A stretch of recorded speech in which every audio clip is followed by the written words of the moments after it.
Why is it that this lowly generation was given the great test of being unable to see their Rebbe? I understand that there was a Messiah from back from Alter Rebbe who said that there would be such a period before Mashiach came. And the second thing is, nobody asked us. No one's asking us, right? The Balabas is the Eibishter. And the Eibishter does what he wants. And this is what the Eibishter wanted.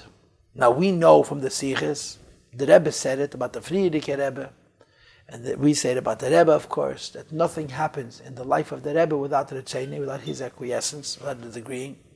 The Rebbe said that if not, that the Yud Shvat would not have happened, Shalei B'Ritzeini from the Rebbe. If the Friedrich Rebbe had not wanted it, Yud Shvat would not have been. So the same is true at Gimel Tammuz. If the Rebbe would not have wanted it, it wouldn't have been. And there's actually a letter from the Rebbe, which I think is written to your Zayda, but written to an Elter Chassid who complained after Yud Shvat that the Rebbe should be Makabel the Nesiyas, and the Rebbe was not ready to be Makabel the Nesiyas. And the Rebbe wrote him, "Was wird sein, weiß ich nicht. So da noch Sachen, was ich weiß nicht." So of the Rebbe Sachrayas, which means in English, what's going to be, I don't know. There's many things I don't know. But what I do know is that the responsibility lies with the Rebbe. And the same is true here. Was wird sein, weiß ich nicht. So da sag Sachen, was man weiß nicht. Aber es dem Rebbe Sachrayas, what happens is the Ratzon of the Eibishter. In the case of the Rebbe, it's the Ratzon of the Rebbe. And the Rebbe himself allowed Gimel Tammuz to happen because he felt that it needs to happen. And this is the Rebbe's Achrayas. It's not our Achrayas, it's the Rebbe's Achrayas. So I can't answer that question. I have no way of answering that question. I think it's very interesting. If you think about it, it's fascinating. And I don't mean to sound like a scholar or an intellectual. The Eibishter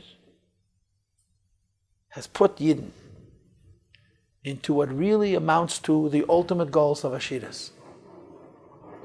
Jewish people, for the most part, are living in safe countries. They're safe. And they're rich. And they're living in the big cities, not living in Shtetlach. And there's no Gedei Yisrael. You know, the Holocaust was a decapitation. The Holocaust took away the best of the Jewish people, and the Jewish nation was left orphaned on every imaginable level. And the Eibishter has this experiment. He's going to have a generation of Jews with the smallest neshamas, with the greatest nisyanis, with very, very limited leadership, and they have to bring Mashiach. They have to do tshuva. They have to serve the Eibishter. People say cynically, the Eibishter sense of humor. This idea that the Eibishter believes that our generation is going to win our battle, or to say it in very practical terms, that we will do tshuva with all of the unbelievable hardships that our generation faces spiritually.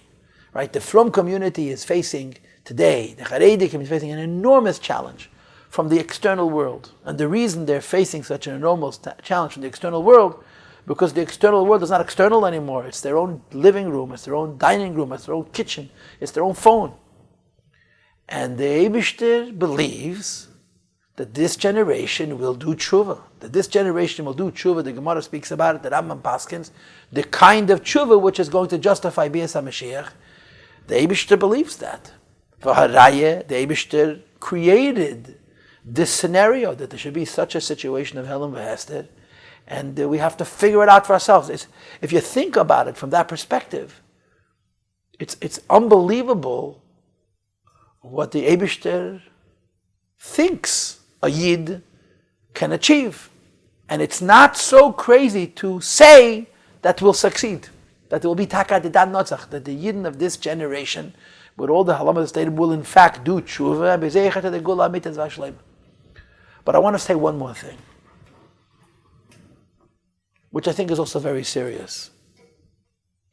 And that is the following. If you remember the 80s, the MEMS, the Rebbe used to scream about Mashiach a lot, an awful lot. There were so many siches. How did we view all of those siches that the Rebbe screamed about Mashiach then? We used to see those sichos as conversations between the Rebbe and the Eibishter that we were privy to listen into. We never personalized those sichos. And there's so many of them. We never seriously appreciated that the Rebbe was saying anything to us. The Rebbe is screaming Ad Masai. So who's he saying Ad Masai to? To the Eibishter. And then of course he asked that we should say Ad Masai also. But if you'll go back to those sichos and listen to them and read them again, you'll learn something that in a very serious way went over our heads. And there's two steps here. Number one, the Rebbe wanted us to seriously want Mashiach. We should want Mashiach. And not only we should want Mashiach because he wants Mashiach, we should want Mashiach because we want Mashiach. And then on top of that, the Rebbe added a second idea. And the Rebbe wanted that we should actually bring him. And of course, we would laugh to ourselves, not chas v'sholem in disrespect, but say, come on, I'll bring Mashiach. And the Rebbe would say, yeah, it's a Rambam Mefureshes. That also Maisa Achas, Dibur Achas, Machshava Achas, Hechriyas Atzme, Veskol Eilim Kula Kaf Schus, Vehevi Level Hem, that Yeshua Vatzola. The Rebbe would say that Rambam over and over and over again, and he'd bring the Gemara Masech the Kedushin, that Namakadesh es Isha, Manashu Tzadik Gomer. And he's a Rosh Gomer, Reizem Ukudeshes, a Sofim Ukudeshes, Sheme Hira Tshuva Believe. They used to quote these Gemaras, these halachas. It was poetry to us. It was nice verter. And it frustrated the Rebbe to no end. It was bothering the Rebbe very deeply that we were not listening. The Rebbe was not having a conversation with the Eibishter. He was having a conversation with us. And the conversation was, you have to want Mashiach, and not just because I do. And ultimately it became not only you have to want Mashiach, you have to bring Mashiach. Now I'm not trying to explain Gimel Tammuz. But there's no question that Gimel Tammuz has made Chassidim stop, B'chlal Yidden, and understand what the Rebbe was saying.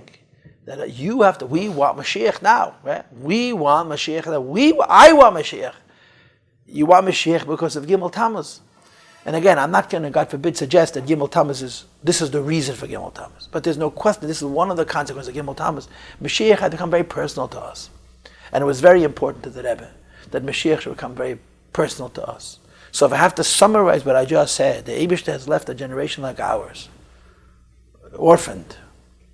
And he expects us to do tshuva, and we will. We'll all do tshuva. And he expects us to want Mashiach to such a degree that will actually bring Mashiach.